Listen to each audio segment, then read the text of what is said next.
Welcome children, this is the last part of flower chapter.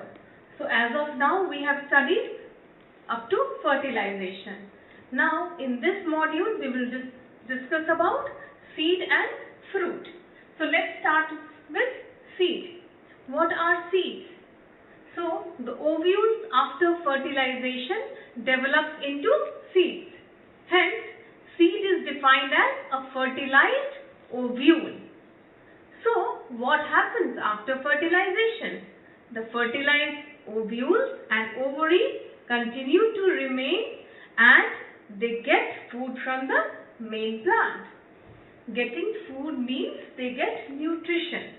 They get nutrition for their further growth from the main plant. And after that, they develop into fruit and seed. Now, inside a fertilized ovule, the zygote divides and grows into the embryo of the seed. Now, this integument of the ovule thickens and it becomes hard and forms seed coat. Now, what is seed? What is integument? Now, the question comes, what is integument? An integument is a protective layer of cells surrounding the ovule. So, the seed coat develops from the integument of the ovule. Now, the seed coat is made up of two parts. The outer exposed part is testa and the inner enclosed part is known as tegmen. Next part of seed is cotyledon. What is cotyledon? When we remove the testa and the tegmen from a soaked bean seed, you all know what is soaked bean seed? To make sprout and all, what we do? We soak these bean seeds in water overnight and the sprout comes out. So, when we remove the testa and the tegmen from a soaked bean seed, we see the seed is made up of two fleshy seed leaves called cotyledons. They contain stored food material which is used by the seedling for growth process. And so what we eat as washed pulses like the pea or gram are actually the cotyledons of their seeds. After that, in between the two cotyledons, the delicate embryo is located, which consists of a radicle and a plumule. Finally, this radicle develops into a root and the plumule develops into a shoot. This was about cotyledon and radicle and plumule. Now we will discuss what is hilum. Next part is hilum. On the inner concave side of the seed, there is a scar which is called hilum, which is the place where the seed is attached to the ovary wall or fruit wall. So, hilum is the place where the seed is attached to the ovary wall or fruit wall. Now, we will discuss types of seed. What are types of seed? So, seeds are generally of two types. The first one is monocot seed and the second one is dicot seed. First is monocot seed, and these monocot seeds are the seeds having one cotyledon only. And the examples are rice, wheat, maize, sugarcane, banana, onion, bamboo, grass, palm, etc. And the second one is dicot seed. They are the seeds having two cotyledons. They are the seeds having two cotyledons. Example, gram, bean, pea, groundnut, pulses, sunflower, apple, potato, banyan, papaya, mustard, china rose, etc. Now, after this, we will discuss germination of seeds.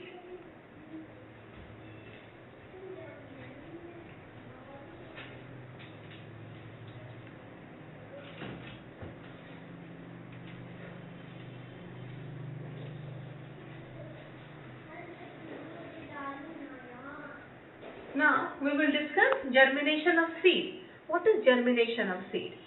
So the process by which the embryo in the seed becomes active in the presence of water, air and suitable temperature and grows into a young plant is called germination. Once again I will repeat, the process by which the embryo in the seed becomes active in the presence of water, air and suitable temperature and grows into a young plant is called germination. Now there are some conditions which are necessary for the germination of seed. What are they? So the first condition is presence of water or presence of adequate moisture in the environment. And the second necessary condition for germination is presence of air or oxygen. So if you are keeping seed in a bowl with water to germinate and you are covering it with some lid, it will not germinate because there will be absence of air or oxygen. So for germination they need air or oxygen. And the third condition for the germination of seed is a suitable temperature. And also some amount of light are necessary conditions for germination of seed. Once again I will repeat, necessary conditions for the germination of seed are water, air, suitable temperature and some amount of light. So during germination process, these embryos they develop embryonic shoot which is called plumule and embryonic root which is called radicle, and that gives rise to shoot and root respectively. So shoot gives rise to plumule and the root gives rise to radicle. Now this shoot grows upward and root grows downward. During the process of germination they get energy or food from cotyledons. We have already discussed that cotyledons are stored food material and those are basically endosperm tissues. So these endospermic tissues they are very important as they provide food, as they provide storage food for the process of germination. Now we will discuss the types of germination. So what are the types of germination? Germination is generally of two types. So first one is epigeal germination and the second one is hypogeal germination. So epigeal germination, in epigeal germination what happens? In this type of germination, the cotyledons come out of the soil or they are pushed above the ground. This type of germination or epigeal germination is generally seen in castor seeds, cotton, beans, papaya plant, tamarind, gourd and cucumber plant. Now what happens in this case? The cotyledon becomes green and manufactures food for the growing seedling for 1 or 2 days. So only up for 1 or 2 days they can manufacture seed. Now after that finally they have to dry up and fall off. Now second type of germination is hypogeal germination.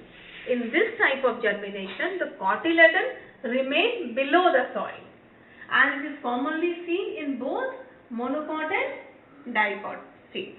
So epigeal is seen in only dicot seeds and hypogeal germination is seen in both monocot as well as dicot seeds. What happens in this case? The cotyledons do not become green and they gradually dry up and fall.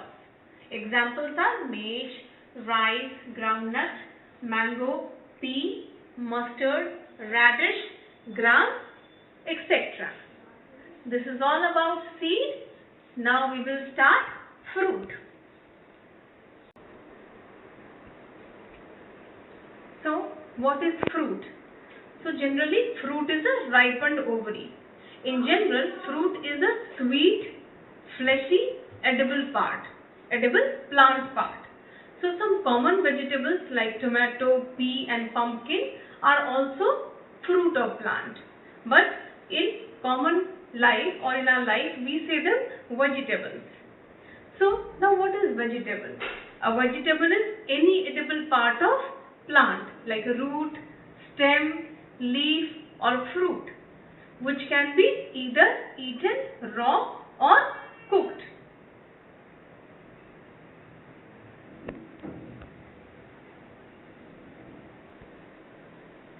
So after the definition of fruit, we will discuss different parts of a fruit. So generally a fruit has two parts, a pericarp or fruit wall, and second one is the seeds. So first one, pericarp, it is also known as fruit wall, and it develops from the wall of the ovary that we have seen in the fertilization topic, that it develops from the wall of the ovary. Now in different fruits pericarp is different, that sometimes it is thick and sometimes it is thin. So what happens? In some cases it is dry, like in gram seeds pericarp is dry, and sometimes it is very soft and fleshy, like in tomato and papaya it is very soft and fleshy. Again this pericarp is divided into three parts. The first one is epicarp, second one is mesocarp, and the third one is endocarp. So in case of epicarp, what is epicarp? Epicarp is the outermost thin protective covering of any fruit. It is outer thin protective covering of the fruit. Now what is mesocarp? Second one is mesocarp. Mesocarp is sweet, fleshy and edible, middle layer. So generally what we eat in the fruit is mesocarp. And third one is endocarp.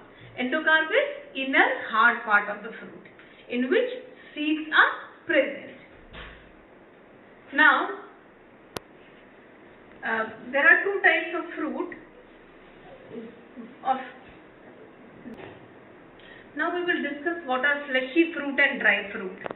So the fruit in which the entire pericarp is soft and fleshy is known as fleshy fruit. Examples are grape, tomato, papaya, etc. In case of plum, cherry, mango, the epicarp and mesocarp are pulpy, but the endocarp is hard and encloses the seed within. Now in case of dry fruit, the fruit in which the pericarp is not pulpy and only encloses the seed is known as dry fruit. For example, pea pod. In the pea pod, pod is the pericarp and the pea is the seed which is enclosed within. Now you have seen the hard shell of the walnut, and that is the pericarp, and the edible part is enclosed within the pericarp. This pericarp encloses the edible portion of walnut. Now we will discuss briefly that what are the functions of fruit. So the first very important function is it protects the seed from unfavorable climatic conditions. And the second importance is fruit stores the food material inside them, which is utilized by us, by human beings. We are dependent on fruit. It is a very important component of our food, which supplies us with different type of nutrients. And third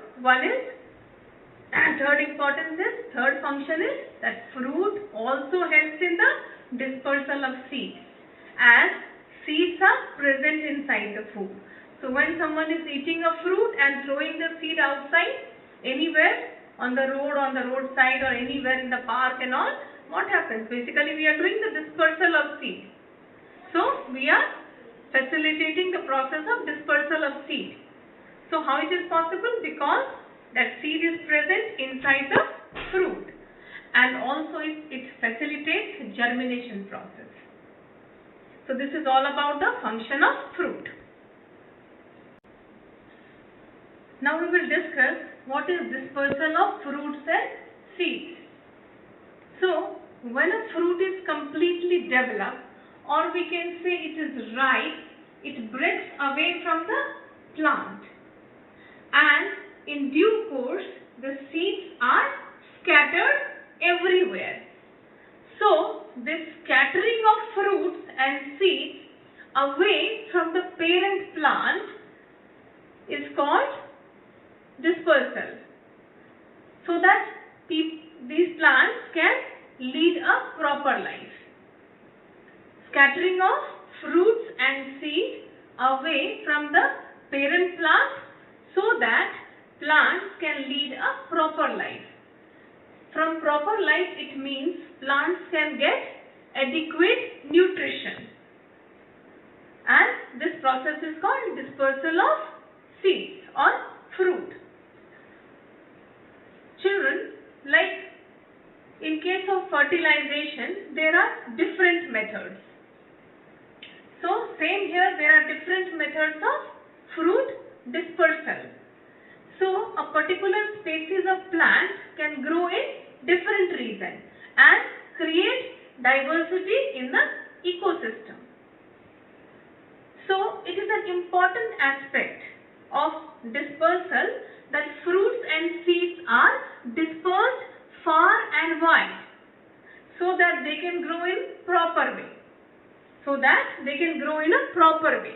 That is, they can get proper nutrition like sunlight, water, nutrients from the soil, and proper space to grow. And all these are essential components of growth of plant. And the most important thing is that they will not be overcrowded. So broadly, there are three methods of dispersal in seeds. So they are, first one is by wind, the second one is by animals, and the third one is by water. So first one is wind dispersal. So let me recall some incidents. Have you ever blown on a dandelion head? And watched the seeds float away? Yes or no? Okay. This is an example of wind dispersal. So as seeds from the plants like dandelion, swan plants and cottonwood, trees are light and have feathery bristles and can be carried to long distances by the wind before finally reaching the ground.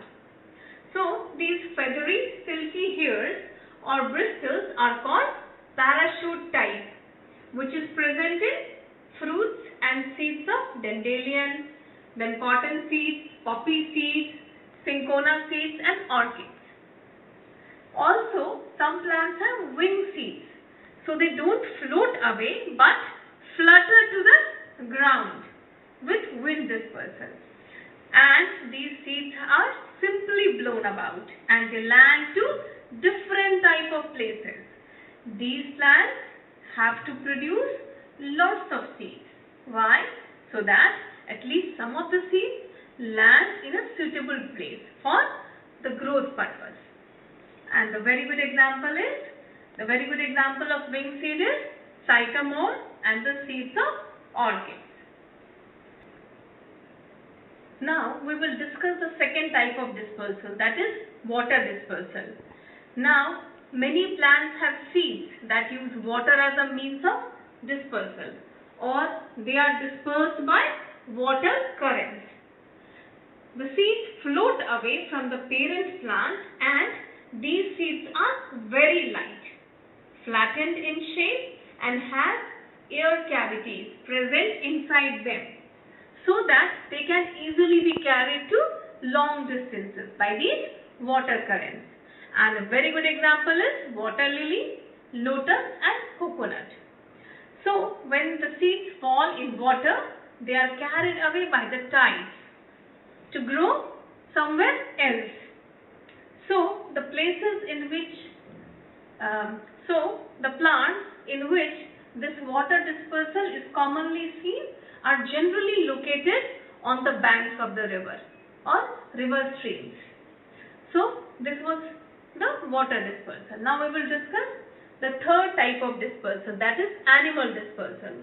So some seeds have hooks or barbs or spine-like structure that can catch an animal fur, feather or skin, and these seeds are scattered to places wherever these animals move. One of the plants called Pittosporum have sticky seeds which are carried away by birds. So animals which shows this kind of so the animal dispersal is commonly seen in gooseberry, hazelnut, xanthium and Martinia. So this was all about 3 different types of dispersal which are commonly seen. So this portion of this topic of dispersal of fruits and seeds is complete, over. Now children, you go through everything. I believe that you all have got your books, and if there is any query, any question which you or something which you want me to repeat, just inbox me children. So the chapter is complete. Thank you.